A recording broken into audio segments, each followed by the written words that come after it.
The bath in the waterfall means purification, and at the same time give you strength for the next months, for the next days, for your future.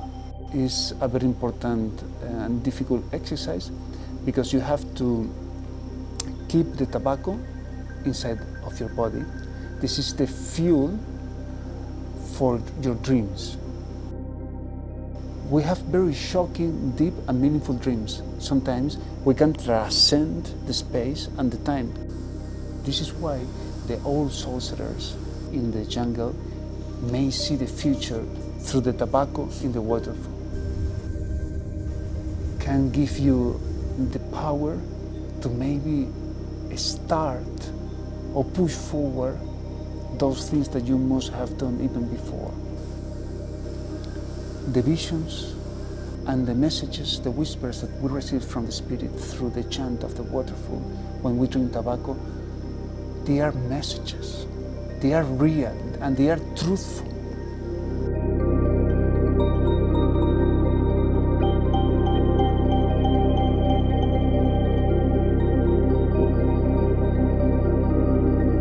Today we're going to talk about our upcoming Waterfall Ceremony.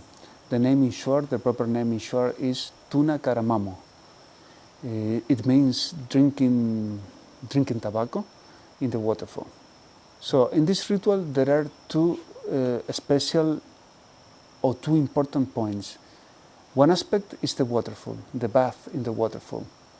The bath in the waterfall means purification, and at the same time give you strength or give you the Arutam's force for the next months, for the next days, for your future. So usually the second aspect of this ritual is the tobacco. What happens with tobacco? We prepared a very much lighter tobacco, not the one we sniff. It's more dissolved, it's more light, more clear.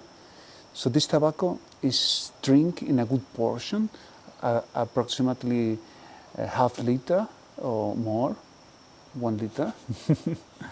So it's a very important and difficult exercise because you have to keep the tobacco inside of your body. This is the fuel for your dreams. As much as you keep it in, you have more fuel, so you have longer and deeper dreams as well.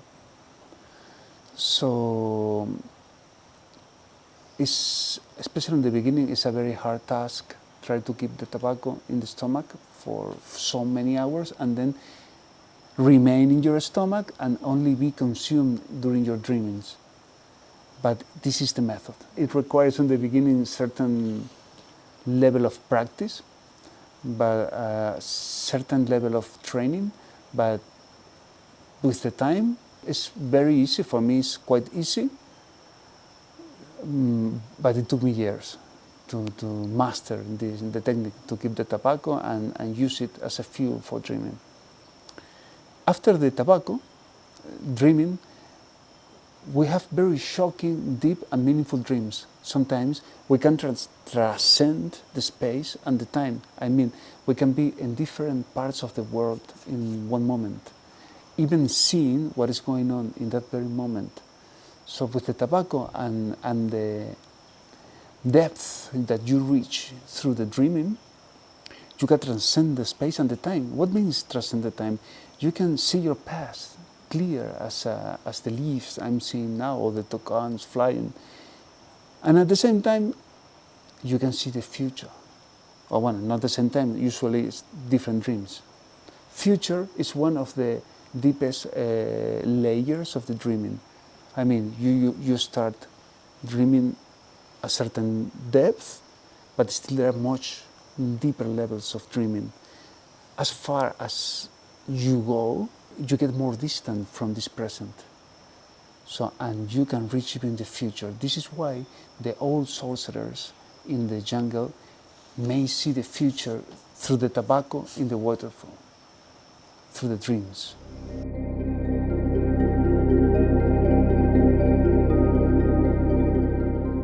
In the old times, people used to go to the waterfall, the warriors before the battles, the children when they were 12 years old, trying to find the motivation and the vision from Arutam, from the spirit, to live. The warriors, they used to go to the waterfall because they are searching for a vision, how to win, who will be the leader, who is going to be blessed in the battlefield. So the one who received from Arutam the vision of who's going to be the chief in the battlefield, he will be the chief for this battle, only for this battle, because for the next battle, you have to go again to the waterfall, drink the tobacco, and wait the spirit whisper, the spirit message. The spirit will point out who must be the leader. So in the short tradition, we don't have one permanent leader. The spirit decides who's going to lead. Consider that the ceremony where you're going to partake tomorrow is very important because can reveal your future, can make you understand your past, can give you the power to maybe start or push forward those things that you must have done even before. During the ceremonies with Natem, many times we have visions, but the ayahuasca visions are more related with the healing, with how the darkness, how the shade is influencing in our life, and the embrace of the anaconda is trying to get us rid of this dark influence. Usually, sometimes we have visions of the madness that we are carrying in our own head, the madness of the people around us, the madness of our life, of the bad influences and many things. But it's always more focused in how to heal ourselves, to let the Great Spirit, to let Arutam flow freely through us. With tobacco, in the waterfall, it's different. I recognize that I have healed my heart. I have healed pain that I was carrying from my family through the visions and through my dreams. But it's not perhaps the main goal of the waterfall practice. The visions and the messages, the whispers that we receive from the Spirit through the chant of the waterfall when we drink tobacco, they are messages. They are real and they are truthful. Whatever you see in your dreams must be considered with respect because it will happen. I mean, I don't want to say, this is the last word of God, this is like this, and will happen. No, I mean, I don't want to be like obsessive or cruel with you, but this is the way how we see. And this is the way how I have faced all my life, this ceremony. I can tell you honestly that everything I have seen during all my rituals throughout my life has happened. Sooner or later, but it happens. So the practice that we are gonna perform all together tomorrow must be considered with its own respect.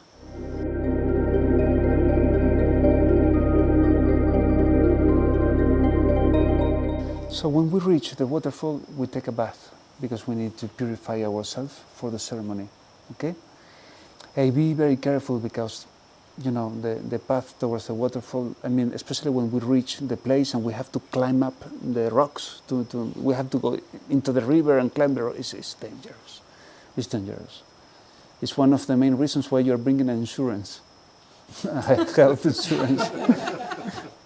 It's a bit like a film. No, serious, be careful, okay? Go slowly, no rush. After taking the bath, we will come back to the place, okay? It's not a moment for being like laughing and joking. We have to be more or less calm after the bath, okay? We start preparing the tobacco. We're gonna be resting in a camping. We are quite close, but we have enough space to be in the ceremony because we are gonna sleep off. So it shouldn't be a problem. Have someone next to you. You're going to be absolutely dreaming in a very deep layer, so it's not a problem.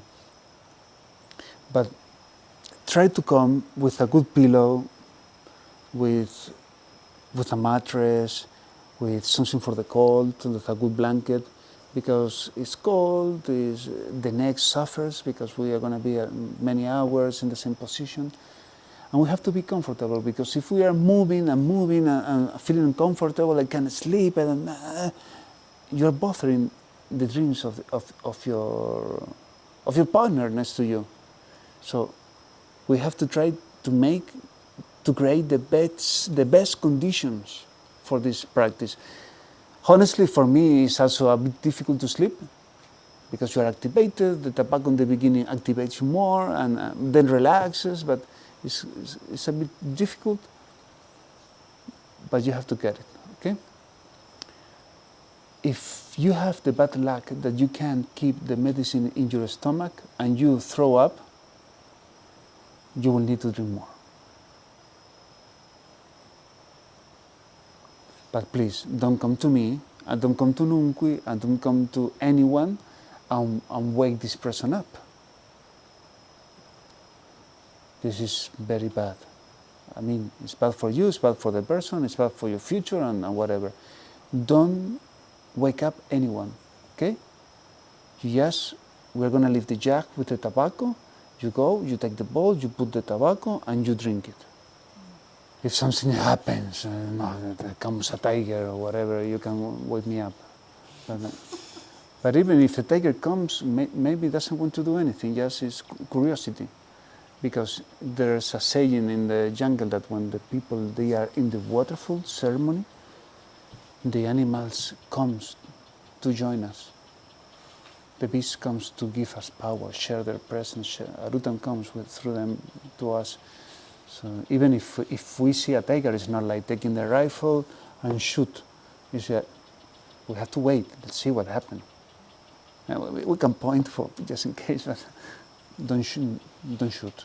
Okay, we have to respect this fact of the animals understand when and admire when someone is looking for the spirit, and they can feel it.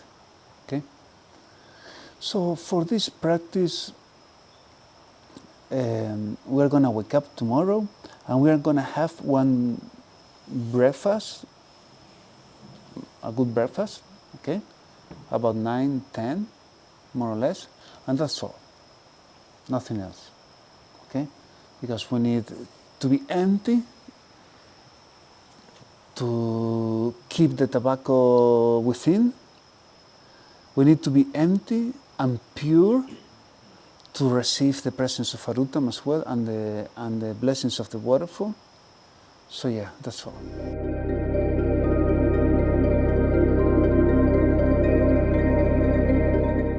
The next day we're going to be very weak, fasting, dizzy.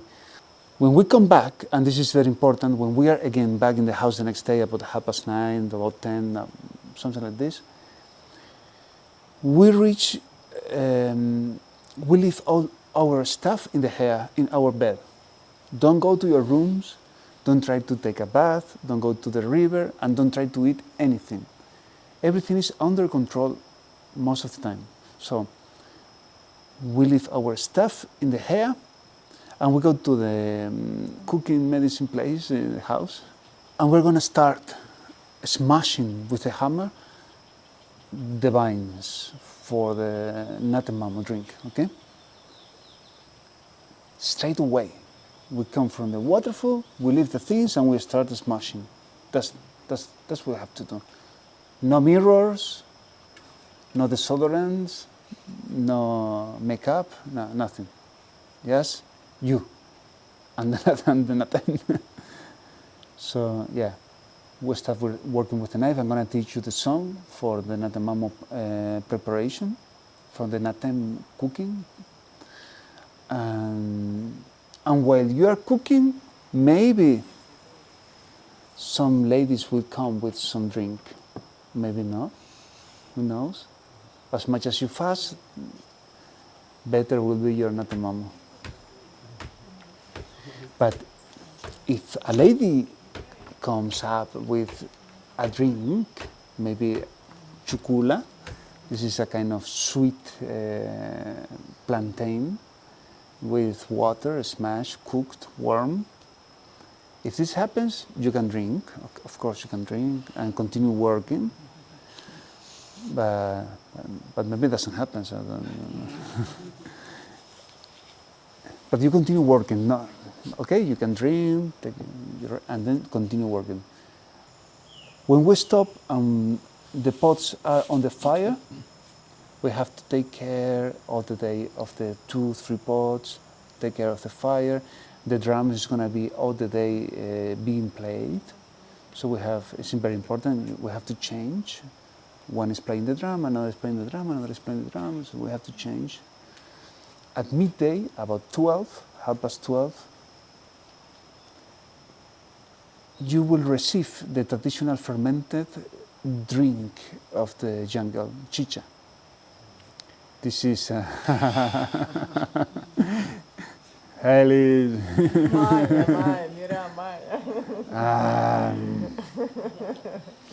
So this is like the milk of the jungle. There's a story that Nunkwi, the great mother of the jungle, she came to the women and gave us the mandioca, the yuca. And then this is why the women cook the yuca. They chew the yuca and they spit the yuca in the bowl, and with the saliva is fermented, like the wine with the feet, but with saliva. So tomorrow we have the sacred milk of the jungle. We have the chicha the day after tomorrow, and that will be the last thing that you will drink. So no food, anything else. Chicha, that's all. Okay. And then before the Natemamu, we have to start painting the faces with the chote, and I will deliver your name. Okay, they are already written, so good. It's very important to respect this order, because when we drink the Natem, and we start throwing up, we have to drink liters and liters and liters and throw up. The chicha makes a little bit sweeter and milky the vomiting.